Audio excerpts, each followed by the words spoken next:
Mesdames, bonjour et bienvenue à l'écoute de cette autre édition de la revue de presse. Nous sommes le mardi 14 juillet 2020 au Cameroun. À la une de cette édition, Cameroun Tribune dérive dans les médias et sur les réseaux sociaux. Le gouvernement dit stop. Au cours d'une conférence de presse conjointe d'hier, le ministre de la Communication René Emmanuel Sadi et le ministre des Postes et Télécommunications Minene Dibon Liliken ont dénoncé des récentes vagues et dérives médiatiques et mis en garde les auteurs de ces actes sur les risques encourus vis-à-vis de la loi. Info matin de ce mardi, désinformation, Sadi et Libon Liliken menacent. À l'occasion d'une conférence de presse conjointe tenue hier à Yaoundé, le ministre de la Communication et sa collègue des Postes et Télécommunications ont mis dos au mur les apprentis sorciers qui écument les médias pour jeter le discrédit sur l'action des pouvoirs publics. À la une de Le Quotidien de ce mardi, désinformation et lynchage des personnalités nationales et étrangères dans l'espace public, la mise en garde du gouvernement. C'était hier, 13 juillet 2020, au cours d'un point de presse conjoint, ministre de la Communication René Emmanuel Sadi et ministre des Postes et Télécommunications Minene Dibon Liliken. Kamer Presse titre ce jour à la une décentralisation, Paul Rikinger reprend son combat à Njombe Penja. Le maire de Njombe Penja veut amener toutes les entreprises installées dans sa commune à contribuer au bien-être des populations. À la une de mutation, facturation de l'électricité, court-circuit à l'arbitraire. Les plaintes des consommateurs, les réponses de Eneo. L'essentiel titre ce mardi à la une, Eneo, abus de facture. Le ministre de l'eau et de l'énergie vient de sommer Energy of Cameroon à mettre fin au système de facturation par estimation. Cette demande, qui est en violation du règlement en la matière, a conduit à des surfacturations dénoncées par les milliers de clients.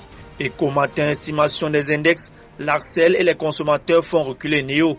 L'énergéticien dit vouloir annoncer une nouvelle relation avec sa clientèle en se conformant aux dispositions de facturation des consommateurs d'électricité. Toujours à la une de Cameroun Tribune électricité, les factures de la discorde suite aux plaintes des abonnés et au rappel à l'ordre de la tutelle et du régulateur. La société de distribution de l'énergie électrique a décidé de mettre fin à la procédure controversée d'estimation de l'index de consommation, un problème résolu parmi de nombreuses autres grèves liées à la facturation. À la une de Réalité Plus, électricité, 30 MW de plus, merci au gouvernement et chapeau à Sonatrel. Entouré du directeur général de la Sonatrel, Victor Mbeminyanga, du DG de EDC Théodore Sangou, le ministre de l'eau et de l'énergie a lancé le 10 juillet 2020 le dispositif technique chargé de produire de l'énergie sur la ligne centrale hydroélectrique de Memvele au sud Cameroun.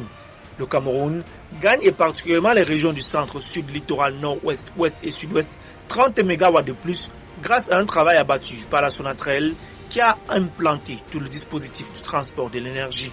Le point hebdo de ce mardi, Gaston Elundwe Somba, serein. Le ministre en charge de l'eau et de l'énergie est en train de donner satisfaction aux Camerounais.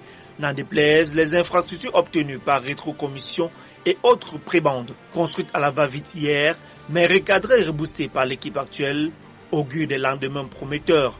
Comme il fallait s'y attendre, lorsqu'une réussite comme celle-ci se pointe surtout en région du centre, les clairons de la désinformation retentissent. Tribune d'Afrique, barrage hydroélectrique de Memvele, EDC fait monter la pression. L'offre énergétique de la centrale est passée en un mois de 60 à 90 MW grâce à la construction d'une ligne plus stable qui va des boulevards Mbalmayou.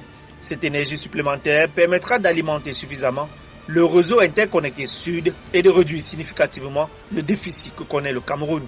Une performance qui a bénéficié de la main experte d'Electricity Development Corporation sous la houlette du Dr Sangou Théodore, son directeur général. Au pied de page de mutation, épidémie de choléra, Kribi compte ses morts. Émergence, coronavirus, le gouvernement dépassé par le relâchement des mesures barrières.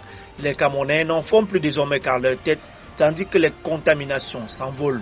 La République Presse titre ce jour accélération du projet de développement des villes inclusives et résilientes, le doigté délicat de Ketcha Cortez.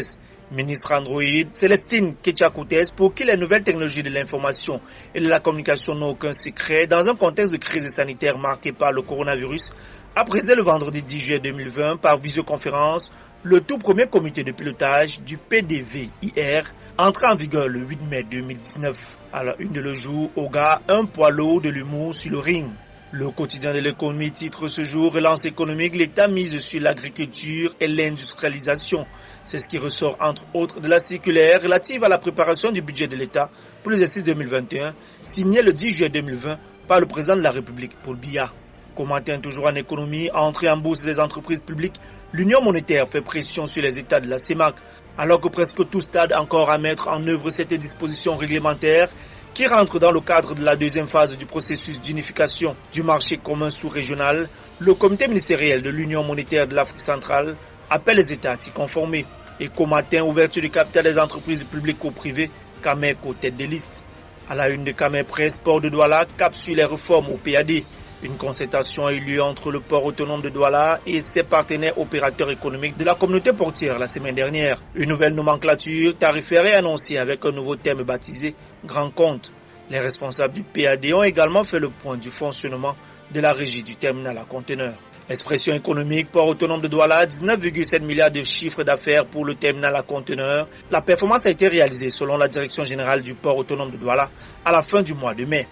CAMEC Presse, port de Kribi, le DG Patrice Melon primé. Le prix 2019 a été décerné vendredi 26 juin dernier par le collectif des journalistes d'investigation CJI pour sa morale publique et son sens du leadership.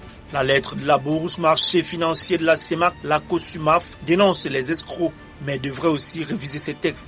La sortie de son président fait suite aux activités de démarche, de publicité et de sollicitation des fonds pour les placements financiers avec promesse de rendement. Expression économique, budget, le gouvernement table sur 4 909,2 milliards de francs CFA. Cette enveloppe budgétaire représentant les dépenses et charges totales de l'État est en hausse de 202,1 milliards en valeur absolue et 4,3% en valeur relative par rapport à 2020. À la une d'émergence budget 2020, les comptes d'affectation spéciale compromettent les objectifs. Et pour terminer, Cameroun Tribune Diaspora, Jean-Pierre Samet, buteur en série. L'attaquant camerounais a conforté le week-end dernier sa première place au classement des buteurs du championnat suisse en inscrivant son 24e but, ce qui en fait le plus prolifique des attaquants africains en Europe. Mesdames, Messieurs, merci infiniment de votre aimable attention. Retrouvons-nous demain mercredi pour la 3e production de la semaine de votre revue de presse.